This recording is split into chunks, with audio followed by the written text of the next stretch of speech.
Brilliant. So welcome to another episode of Scales Sales. Really honored to be joined by Steve from Salesloft. Steve, if you could just give us a brief introduction to yourself and who Salesloft are.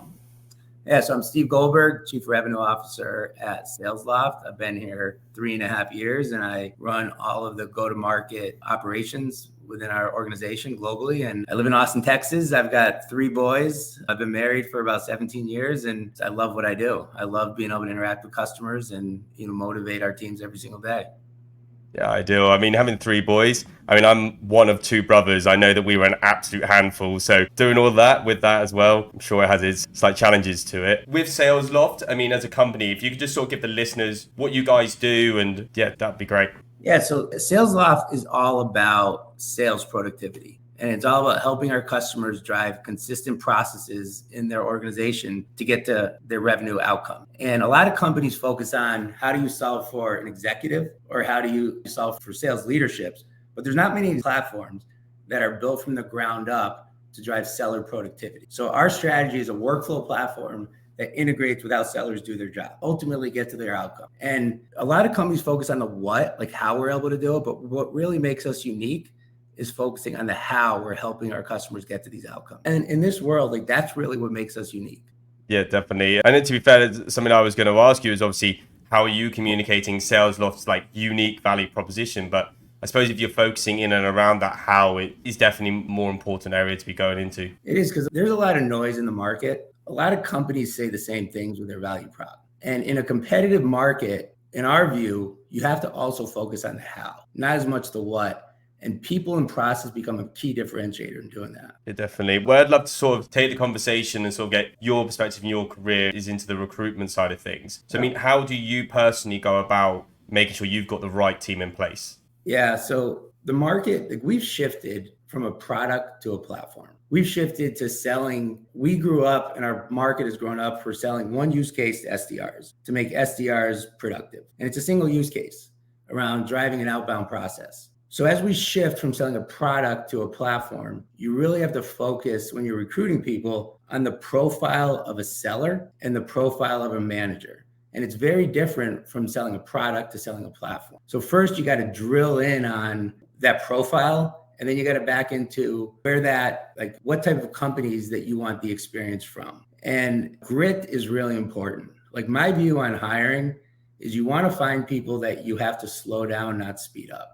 And if you can have that process in place around having to slow down people versus speed them up, then you can teach them skills, you can teach them process, you can teach them structure and organizational structure. So we really look for curiosity and we look for likability and we look for, I talked to you about, I have 3 boys my boys are all playing sports, but that competitiveness. People talk about, you look for people that hate to lose or know how to win.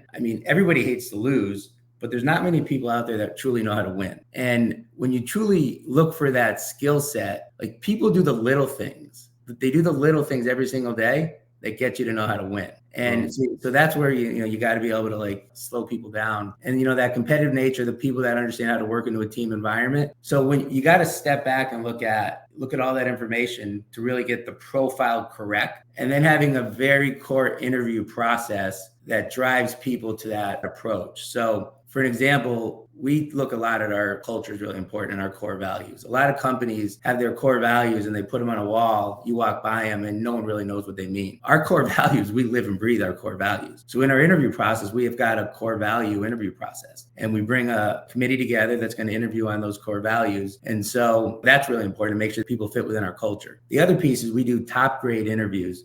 So we ask people to walk us through their life's journey. And we spend a couple of hours having our candidates walk us through their life's journey. And what you look for in that life's journey are the decisions they make and the consistency in the decisions they make throughout their life. So we can really get the core background of the people that come here. And then when we get them here, it's about skills training, skills development, coaching, collaboration, and really investing in our people. And there's a lot to unpack there, but it's really important to step back and say, what is the persona of the person that you're recruiting? and how does that fit into the core values and the culture of your environment? Yeah, definitely. And it is something that we've talked about on the podcast a few times, is more actually, and it's something I've made a mistake on very early in my career. I'm in my first year as a manager and I've already had to fire one person, and it was one of my friends. And actually, I looked at him from actually a skill set of a person. Okay, cool. This guy can do the job. But actually, if I'd taken a step back, and when I was looking at the process of recruiting, there were so many red flags regarding culture fit, the drive to succeed, that winner's mentality that you spoke about, that actually if I had an interview process like yours, then I would have picked up on those things. I'd have been like, okay, cool. This guy's mind is in somewhere else. He had another business going on. He has other things going on that he was dealing with. So actually having those processes in place is super important. And it's something that as an external agency, we try to help startup companies have in place, because that's the biggest mistake we see with any startup sort of company that we work with.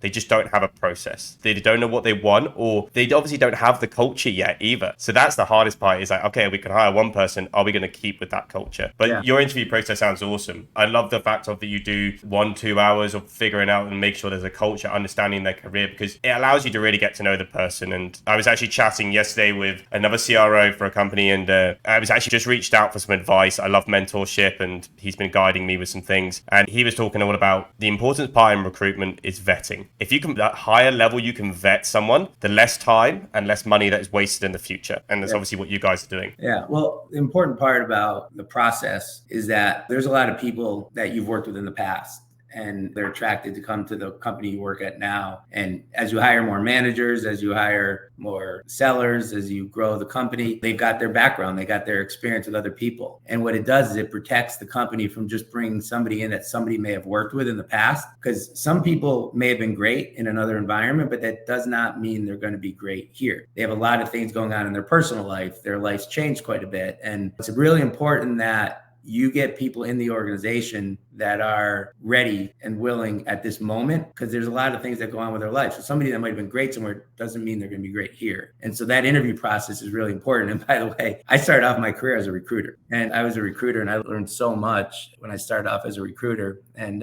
it kind of shaped my life and shaped great relationships with people there. And like, recruiting is probably the most important part of my job, recruiting and retaining, because you bring in one mediocre person, they bring in 5 mediocre people around them. And it's really important to spend the time and hire slow. And quite frankly, there's a term out there saying hire slow, fire fast. Yeah. And it is a powerful saying. And obviously no one wants to fire loads of people, but it is part of the job. Like, you can't always get it right, and you have to do what's best for the company. It's something that, so our founder is 25, I'm 25 years old, and we're learning very quickly that firing is obviously part of it. And we have to do what's best for the company at the time to make sure that we grow in the right direction. And it's something that we had to do before Christmas. We had to let go of some people, and it's just part of it. You can't admire problems. A lot of companies out there, they admire problems and they don't execute off of that. And as we grew up through COVID, it was all about putting street quota on the street. As you're growing, you got to have a certain amount of street quota in sales over your number. So if you have, say your number's $1 million,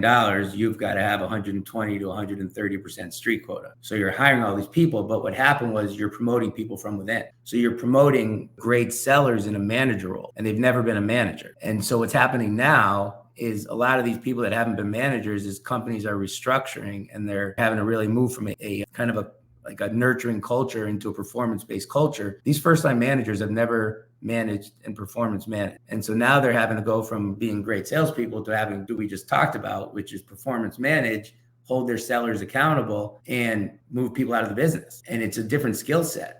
And so you talk about recruiting and retaining. We spend a lot of time on change management with our first line managers and helping them navigate through the people process of change, because it's so critical to being a manager, is understanding you're dealing with change management all the time. And so it's kind of how it's been created as we've gone through different phases of the macroeconomic world out there. Yeah, definitely. And so, I mean, obviously on that topic, I mean, how do you personally go about identifying the future leaders within your company? What do you sort of look for? So I think it's a great question, and it's really hard to do. And there's certain things you have to look for, because I was always played sports growing up, and the best athletes aren't always the best coaches. So I'm a New England Patriots fan. I'm a Red Sox fan, and Tom Brady maybe is an incredible quarterback, but does that mean he'd be an incredible coach? And so you have to be able to look for characteristics, one thing, but also you have to look at where people are in their life and in their career. When I was growing up, I personally think the best job in the world is being an enterprise salesperson with a hot company in a great market, selling a great product with great people. All you got to do is worry about yourself. And you can be very selfish. Like salespeople are selfish. It's okay. But when I started having kids and when I got married, my mental and my emotional state, things that motivated me changed. And I started to care about a family and growing my family. So at that point in my career, I was ready to make that shift into management. And I really had to be pushed into management. So what I look for as I'm cultivating new managers and new people is like, where are they in their life? Where are they in their life's journey? And I think like as people go through their different stages in their life, the way they think is different. And I was not ready to be a manager before I got married, before I had kids. I just wasn't ready. I would be too selfish and I wouldn't be able to coach people because you go from being on the field, catching the ball in the end zone to being on the sidelines, coaching the team. And as you go to a second line manager, you're in the press box, kind of managing and architecting the field. And you've got to be in the right phase of mind. So what I look for quite a bit is where are people in their journey and their life? And are they in a position where they're ready to take on leadership and coach people? And everybody, I've talked to so many people, they just want to be CROs. And they're going to do whatever they possibly can to be a CRO. And also, there's people that are first line managers that just want to be second line managers. And they're going to do everything they possibly can to be a second line manager, but they're not ready to be second line manager. And I learned this the hard way many different times where if you promote people too early, it just doesn't seem to work out. And then what will happen is you'll have people that are first line managers or sellers that want to be first line managers and first line managers that want to be second line managers. And they'll just leave because some great recruiter will call them up and offer them the world in this next job. And they get there and they're not ready for it for all the reasons we just talked about. So I personally think that you have to look at where people are in their life's journey and see if they're emotionally and mentally ready for that next phase. Yeah, definitely. And it's something that we've spoken about before as well, that actually comes down to actually having a good leader as well. That's having that honest and trustworthy relationship with your manager who's gone, you're not ready. And it's something that I've experienced in my career was, if I go back to my previous role at my previous company, I was pushing to be promoted. I wanted to be a manager like no tomorrow. I've always been a captain in cricket. I've been captain in other sports and been a leader, coach, whatever it be. So I thought, okay, that's what I want to do. I was one of the youngest people ever to run a restaurant where I was from. And then when they went, Ollie, you're selfish. All you care about is money. All you want to do is fill your pockets, make as much money as possible. And they were right. When I promoted, I got a big pay rise. I also got commission off the people that were in my team. But the values that I had were completely wrong. And I actually thank those managers now that they held me back for so long. And yes, okay, I did leave eventually and took a risk of taking a management role when they said I wasn't ready. But I deep down also knew that my values had changed as a person.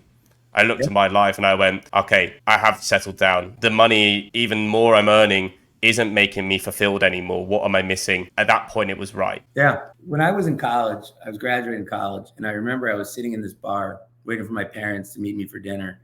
And I was sitting next to this guy, this random guy. And he looks at me and he goes, you graduated college? And I'm like, yeah. And he goes, if I can give you one word of advice, know your trade before you're ready to move to the next role. I had no idea what he was talking about. No idea.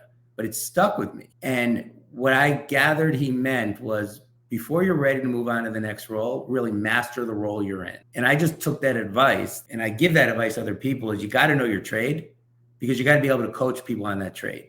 You got to be able to coach people on how to navigate, and you got to be able to not only inspect. I think a lot of leaders and managers, they can inspect, but they have trouble inspecting and coaching, like in guiding people on what to do next and how to navigate, like what you just talked about. You got to be able to like not only tell somebody, hey, you may not be ready for this role at this point in your life, but here's why, and here's how we're going to work together to get you there. And so a lot of people just start with the first part of it, and it's just something that stuck with me 100%, because you can just keep telling people, and it's easy to be a manager and you just tell people, oh, you should be doing this. The best piece of advice I had from one of my cricket coaches, and at a time similar to yours, I didn't really know why he was telling me. He said, if someone tells you to change something, ask them for 3 reasons why they're asking you to change it. If they can't give you 3 reasons, either bin them off as a coach or don't listen to the advice they're giving. And I was like, and at the time I was like, okay, cool. So every time he told me to do something, I just kept on asking him for 3 reasons. But he could give me the answers. This is why he was the best coach where I was from, why he got paid the most. I think especially when you've got a leadership or management, I'm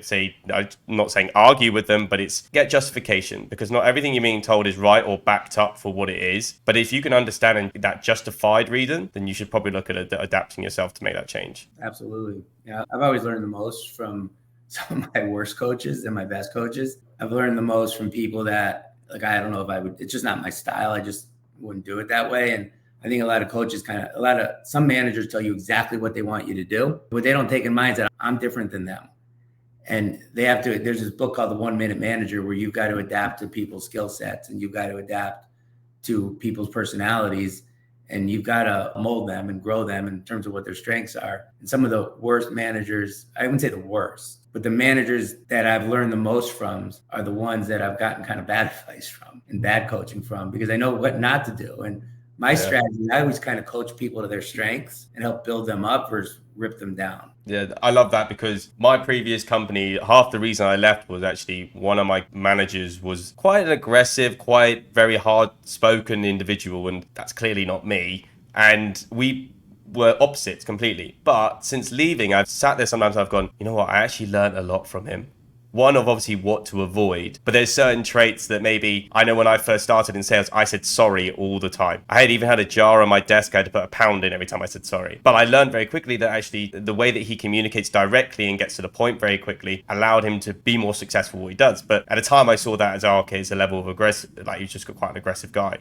Yeah. But so actually, yeah. I'll give you an example of that. So I was going into a meeting with the CEO of a very big telecommunication company, with the CEO of my company. And I've been in many meetings with my CEO. And this new CRO came in, and he came in and was trying to tell me exactly how to run this meeting. And when you're in a meeting with your CEO and the CEO of one of the biggest companies in the world, you don't just show up to that meeting. You're preparing for 6 months. I mean, that you've got that thing prepared for. And he was telling me prior to that meeting exactly how he wanted me to run the meeting, because he wanted to come in and tell me how he would do it. And I walked into the meeting and I could have taken 2 approaches. One was the way he wanted me to do it, and I wasn't comfortable with it. But I knew if I didn't do it his way, then I probably wasn't likely to stay in that job for a while, even though I've been at the company for like 9 years. Or I could have done it the way I felt was right. And I walked into the meeting, everybody sat down. And when you're in a meeting, when the CEO is ready to kick the meeting off, he looks at you and says, okay, let's get going. And so I was waiting for that to happen. And my new CRO was sitting in the back of the room, just kind of staring at me like, you better do it this way. And I got in the meeting, I looked at him, the CEO looked at me, and I said, no, I'm gonna do it my way. And I did it my way. I ran the meeting the way I thought it should have been run, that everybody knew we were gonna run it that way. And I just felt great about it. But I also knew at that moment, quite frankly, the company was probably not right for me anymore after being there for so many years, that I always try to rest on my morals, my values. And what I realized is I'm not this person, I'm me. And you've got to do it the way that you feel comfortable with. And I remember that crossroads in my life. You ever seen the movie Sliding Doors? I'm not very good at movie names. If I saw the movie cover, probably would. But it's with Gwyneth Paltrow. And it's an interesting movie because she gets on the bus. No, she gets on a train and her life goes one direction. She decides not to go on the train and her life goes a different direction. And they show both directions of her life, but they eventually come back together. And so there's these sliding door moments that you're going to have in your career, and you got to make decisions. And that was one for me where I made a decision that I was going to be myself. I was going to do it the way I felt was right. After that, I left the company and I went down a different path. But it was a sliding door moment for me. And what I take away from those experiences is that when I'm coaching people and I'm bringing people in, I want them to be their self so they're comfortable doing it the way that they think is right, but I want to help coach them. And just because I do it one way doesn't mean that's going to work for them. And when you talk about cultivating leaders, I think that's really important, is to kind of think about the person and what makes, and help them do it their way, not your way. Yeah, definitely. No, I think it's a really fresh approach of how to go about it with your leaders, and obviously giving them also making them feel respected. I think a lot of why people leave companies is that they just lose that belief in the company. As you said, you lost the belief or the trust in you as an individual. That's what every leader searches for. They want to show what they can do, and if their ideas aren't listened to, then likelihood is they're going to go somewhere where they might be listened to and their ideas are probably quite good. Yeah, I think as a leader, as I've grown up through my career, and I think about the greatest people and what motivated me was, I think you always have to want to win for your boss, for your management team, for your leaders, for your company. And when you lose that feeling that you don't want to win for them anymore, then I think that's an important time. And I heard this, I was watching this show. I heard this great coach talk about really there's 4 types of competitors and 4 types of leaders. There's the survivor, there's the contender, there's the competitor, and then there's the leader. And the survivor, everybody has these survivors where kind of the woe is me, the negative person that is very much like brings people down. And you've got to find them in your organization because they could be real challenges. And there's always 1 or 2. And you've got to really kind of try to find that because they're competitive, but they're competitive in a negative way. And it's okay. You just got to find them. You got to make sure that maybe there's a better place for them. And then there's the contender. And that's like me and you, we're competing. And you just outsmarted me, but you know what? I'm going to outsmart you next. Okay. I'm going to figure out how to outsmart you. So I'm contending. I'm competing with you. But then there's the competitor. And that's somebody that's going to study. They're going to train. They're going to learn. They're going to do the work. They're going to try to look ahead. They're going to come prepared. And then there's the leader, which is going to do everything the competitor's doing, but they know how to get people to follow them and people want to follow them. And so when you look at people in your organization, you got to kind of, this is what I have to talk to my managers, my leaders about, is you got to find those people and try to convert. It's okay to have contenders, it's okay to have competitors, but how do you get competitors to be leaders and how do you get contenders to be competitors? But you got to make sure you find those survivors in your organization. You've got to find them. You got to figure out. You can't admire that challenge. So just an interesting thought. As we were talking, it just came to mind. Yeah, no, definitely. No, I really enjoy that. And as you're speaking, I'm thinking of the different people that we've got in our company. And probably actually the reason why I joined this company was because of our founder. I actually lived with him at uni. So we're actually all uni mates. Started this company and he's definitely a leader. When I look at, he's a competitor, like always forward thinking. I'm definitely a contender, like in the sense of just competitive. Like I want to be that leader and there's a lot of work that I need to do, but sometimes that forward thinking can be where I don't have it. I'm like in the present, in the moment. Okay, this is what I need to do. Very much like blinkers. I used to have on my desk, I used to have a massive sign that said, "Open your eyes." Because I would just put on these blinkers. It's like, do the deal, nothing else around me. And I'd forget all the other bits and bobs that helps. Yeah. It's a really cool way to think, and it's something that it got my brain going as well. And it's quite frankly what attracts me to Salesloft. Just a little bit of full circle is that what our platform does is it helps drive seller productivity. But our platform vision and strategy is to integrate with how people work. So we can make people more productive, give them more insights to be smarter so they can be more effective in communicating with their customers. And it helps people move from that contender to that competitor because we give them insights that they can be smarter, but they've got to do the work to prepare and to study and to learn. And I think in a world where sellers are very competitive people, naturally, that's how they got into the market and the industry. I personally think there's no better place to be as an enterprise salesperson to be selling software to other enterprise software sales people to make them more productive. And you've got to be the best at what you do to do that. And so I kind of view that as we're helping people get more competitive with their customers to help them win, to get smarter. And we've taken the view from the ground up that if we feel that we can make sellers productive, leaders are going to get objective data so they can be smarter versus subjective data, which is what you say you're going to do versus objective data that says what you actually did. And so by bringing those things together, you help people get more effective and more consistent. Yeah, I definitely think it's a cool space to be in. And I think when I was looking at my markets when I joined this company, I'm in a fortunate situation where I'm placing salespeople to salespeople. So my sales pitch when I'm cold calling, it's quite funny because never in my 4 years doing recruitment has anyone ever called me out and said, "Have you thought about your sales pitch maybe being like this?" And actually, the amount of constructive criticism I get is great. It helps me develop. But it's like I used to place engineers in the Netherlands. Was they ever going to comment on my cold call pitch? No. It was normally something in Dutch that was probably telling me to go somewhere. That's normally the case. So it is a really cool. And then, like for you guys selling to salespeople, it's good fun. It's more of a challenge. It really gets you to hone in your skills, which is great for everyone. I listen all the time. I get emails, I get phone calls all the time. I got one this morning. And when you pick up the phone, you got that moment of truth, right? The person's got that moment of truth for like 10 seconds. They're going to catch your interest. And I always listen. I love to hear other people's pitch and story. And I reward, if it's a good pitch, I'll take a meeting and I want to learn more, but I'm more interested in like their approach. And it's not just one call. It's a process. They got to stay in front of you because they can catch you at the right time. You got to catch people at the right time. But I love kind of hearing all people that we can go down a whole different path in terms of how to catch people's attention and to get the moment of truth. But, that's the benefit of selling to salespeople is they also understand what your motivation is. And you can be very direct. Like, look, we work in quarters, we work in months. And my objective is to help you make a decision and to win your business and to prove to you that we can add value. And in return, like, I would love to be able to work in this timeline. But it's really important that in our industry, we talked about at the beginning, going from the what to the how. We are so focused on the how because at the end of the day, your customers become your biggest salespeople. And especially as you're selling to salespeople, you want them to be selling for you. And the only way they're going to do that is if they're getting value out of your product. And the market has shifted so much where every renewal is a new deal. So you've got to constantly be giving your customers insights and helping them get better so they can get smarter. And you're continuing to add value to help them because companies switch jobs too. We just talked about recruiting. People switch jobs.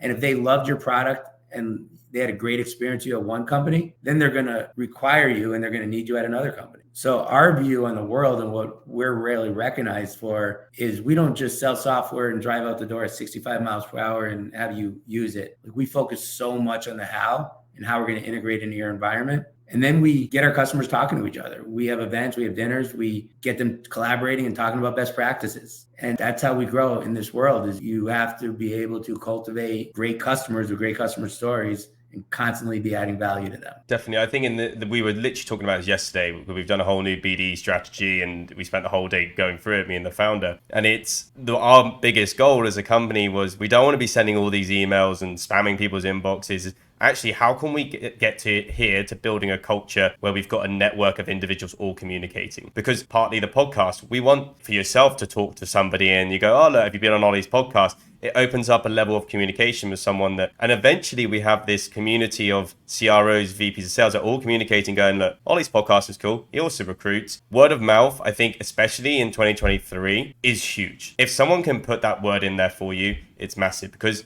especially as a recruiter, the market has been a little questionable. If we look at compared to after the COVID boom and maybe at the end of last year, it's been hard. BD is no hiding behind it. It's been difficult. So, but having a good network of growing that and people talking about you, I think that's the most valuable piece of, commodity you can have at the moment. Yeah, trust is so important. The initial sale is not the most important thing. It's the second and third and fourth, and focusing on the trust and the relationship. And relationships are so important. And everyone talks about AI and how it's going to change the world. And look, our view is AI is going to make people smarter, but people do buy from people. And trust is extremely important. And integrity, talk about core values, integrity is so important. My dad always taught me this growing up. He ingrained it in me was that do something because it's the right thing to do, not because you think you have to do it. And if you tell someone you're going to do something and you can't do it, don't just not do it. Tell them why you can't do it because your word is so important and you can control that. And I don't know, maybe I'm a bit older school with this. And I do think the world's changing. I think my job's changing as a CRO and it's evolving. You have to really be smart with data and analytics. But there is art that goes into this. And relationships really, truly matter. I personally think everything we just talked about, like, why do you want to work for somebody? Why do you want to win for somebody? And I think there's going to be companies that so over rotate towards AI that they forget about the customer and they forget about the person. And it'll be interesting to see what happens with that. I mean, I watch my kids and I watch them and the sports and how they play and what they do with their, on their phones.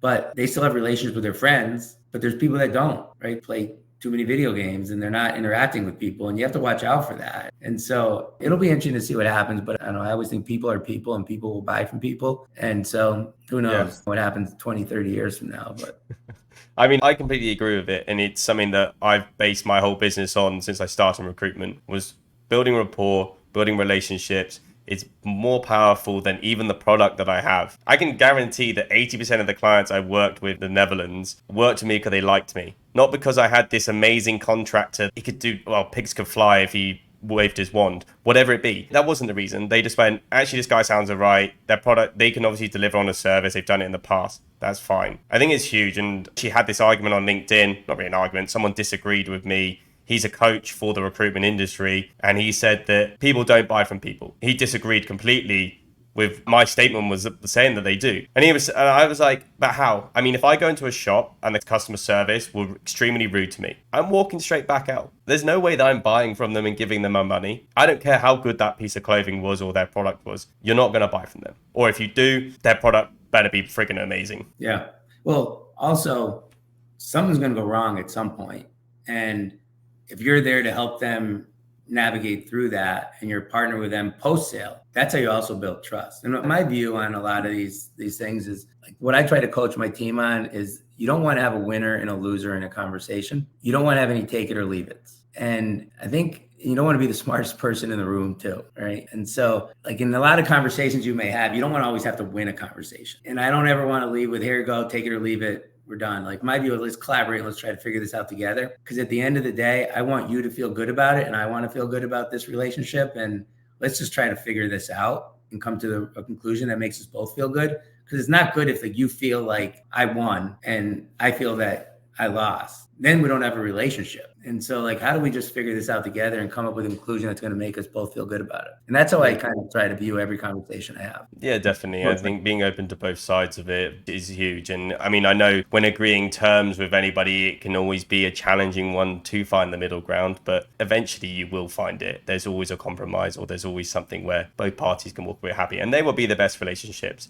For example, it's like in recruitment, when we go about our fees, we as a company reduced our fees recently because of the point of we've just gone in at the lowest, probably we work at 15%, which is way below everyone else. That was the biggest thing that people were getting annoyed about, or the relationship wasn't followed up, or we weren't getting multiple roles. So we just went, okay, fine. It makes no difference to 5% or 10%. We'll do more deals with them. We'll have a better relationship. They will come to us again. So, but it's just about having that understanding and just finding that compromise for people.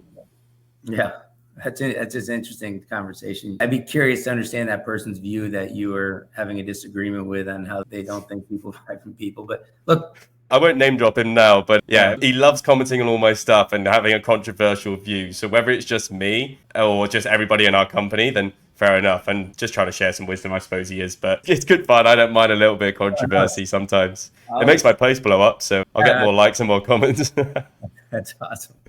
Where I'd love to sort of get your understanding is a little bit about sort of, is there any experiences across your career that have shaped your style as a leader? Yeah, there's a lot of slivers of this as I grew up. So I grew up in a family business and I grew up in a wholesale foods business. So we in New England, Massachusetts, like my family had a business called Loose Beef, and it was like hanging beef and produce and fish and chickens and everything like that. And so I grew up like driving trucks and to jails and to restaurants and to hotels and to, all different places. And my dad always taught me from the beginning was, your time is as valuable as our customers' time.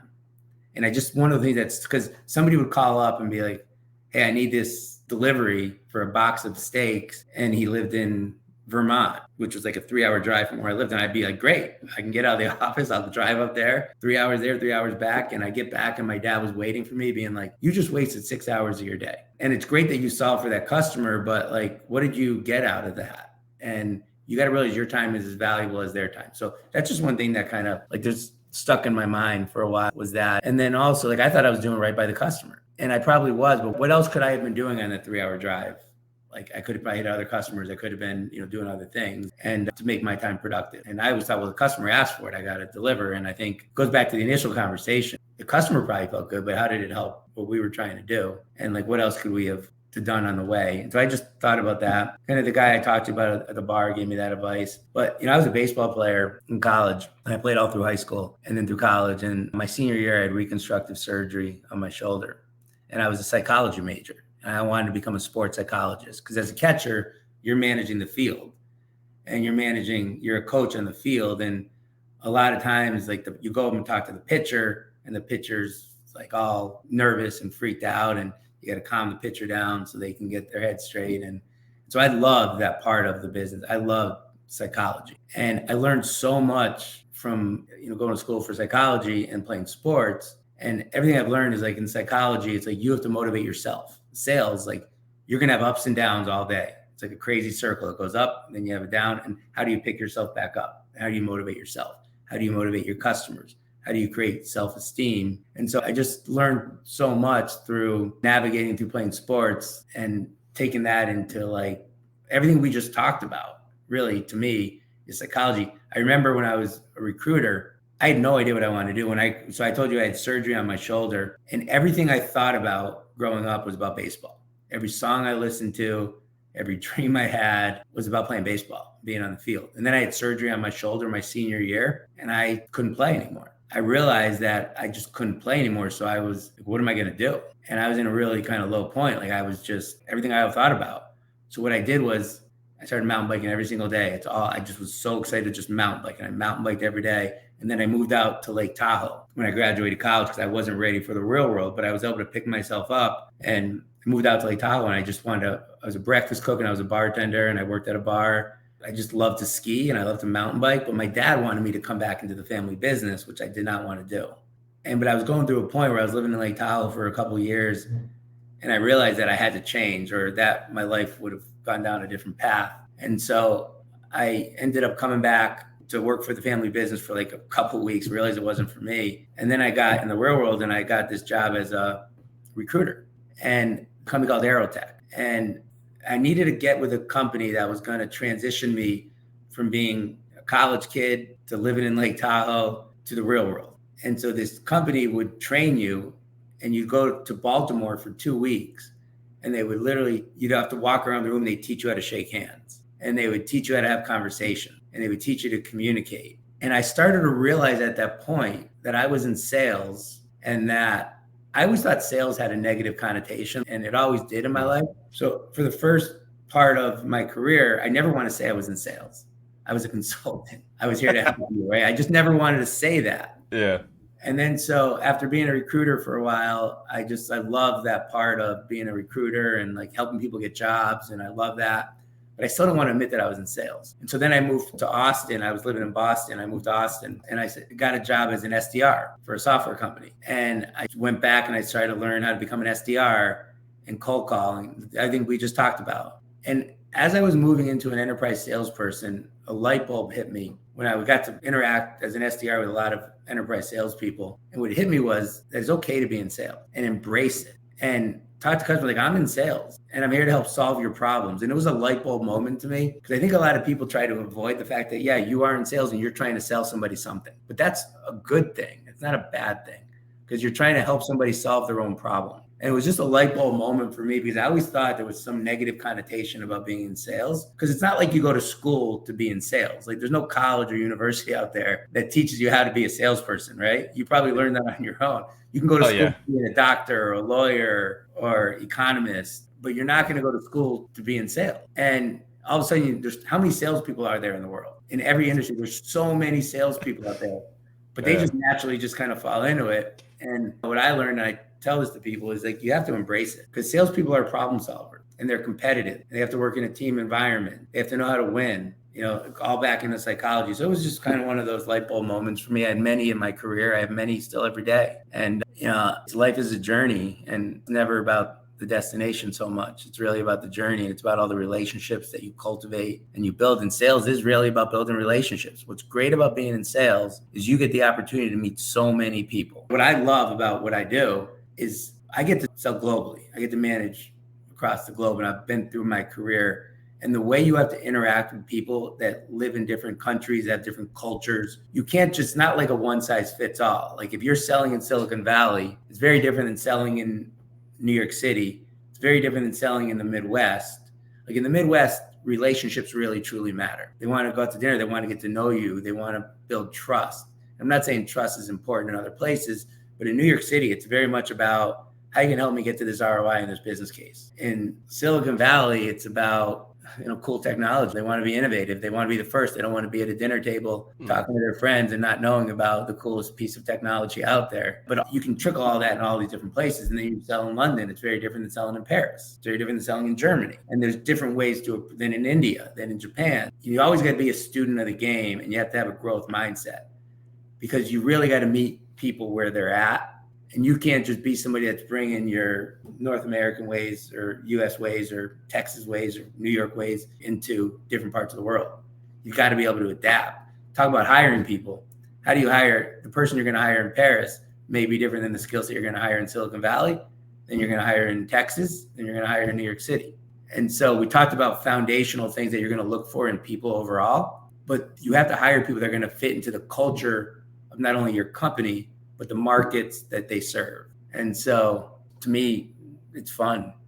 It's exciting every day. Yeah. Recruitment, hiring is, I mean, that's why I keep doing it, and I probably don't see myself leaving it. We hate it, we love it. It's great fun. I think that whole understanding of people. I know you talked about psychology there. So I did sports science at university, and so I did sports psychology part of it, and it's such an interesting topic of understanding the brain, how someone works, how can I manipulate the way that their mind is thinking currently. That I think if you can get the art of that, I think, well, wow, you need to be a great salesperson. Yeah, and it'd be interesting to do a study in how many salespeople were psychology majors. I think there's tons. I think when I'm recruiting, if I look at people's degrees, there's always some sort of psychology mentioned. I know that you've got a meeting shortly, so I just literally have one final question for yourself. If you could give one piece of advice to 25-year-old Steve, what piece of advice would you give him?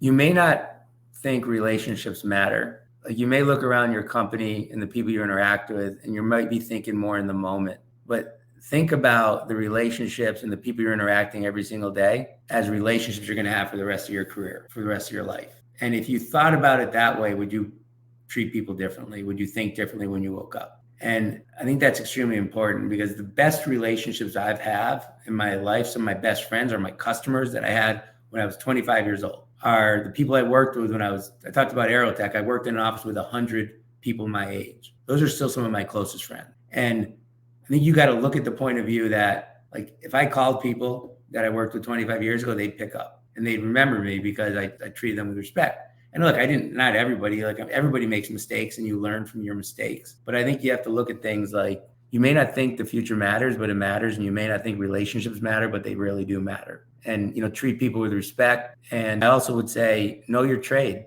Like the advice that I got when I was 22 years old. And everybody wants to go to the next step so fast. And just make sure you're ready emotionally, mentally, and you're in the right place in your life, in your career, to move into the next role. Because when you do that, you're going to be more effective. Yeah, definitely. No, I think there's some really great advice. I think throughout the whole podcast has been some amazing advice. So I really appreciate that, Steve. And yeah, thank you so much for giving us the time to have a chat with you. And yeah, looking forward to sharing this with our listeners as well. Absolutely. Great talking to you. Thanks for inviting me, and appreciate the conversation. I'll start following you on LinkedIn and engage in the conversation. Yeah, definitely. Join in and we'll back up. We'll double team him. Much appreciated.